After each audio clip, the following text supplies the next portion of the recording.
Hello, super buddies! Yay! I'm super excited to be making this video, and I hope you're enjoying your holiday.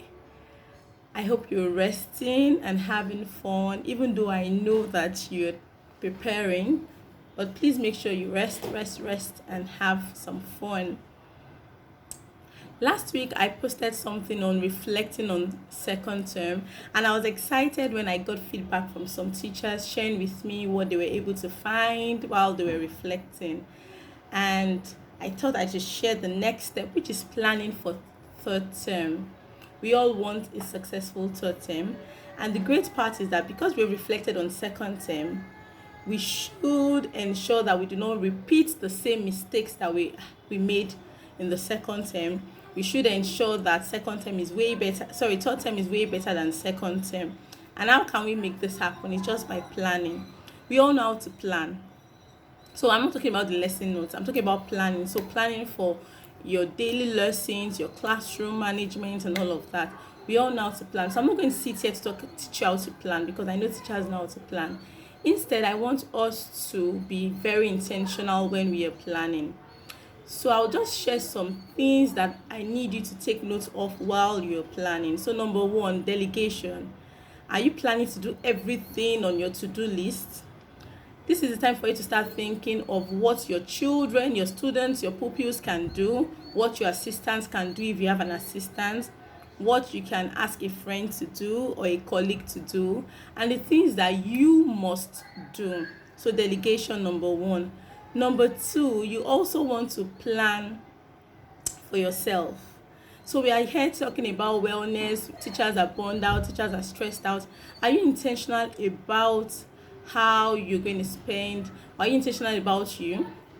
So what's your plan for third term? So let's start with the first half. What do you intend to do daily to make sure that you take out some time to rest? What plans do you have to make sure that you take your breakfast? What plans do you have to ensure that you have lunch and you don't wait till you get home at night to eat? What plans do you have to ensure that you drink more fluid, more water? So what plans do you have to have fun?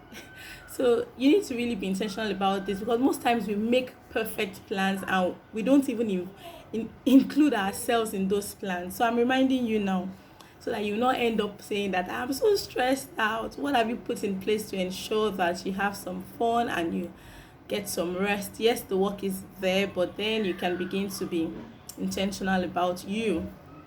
So we have talked about delegation, we've talked about you making making a plan for you. What else? Your skills. So skills is a deep topic that I don't want to delve into today, but then let me just mention that you need to start asking yourself, what skills do I have? What skills do I want to improve on? What skills am I great at? Because if you have skills and you're not using them to make your classroom or your lessons better, then why do you have them? So how do you want your lessons to become more interesting? What skills do you want to put in place, or what skills? So you don't have to choose too many. You can decide to work with 2 skills next term and just make the most, maximize them. So skills, delegation, and then you. What else? I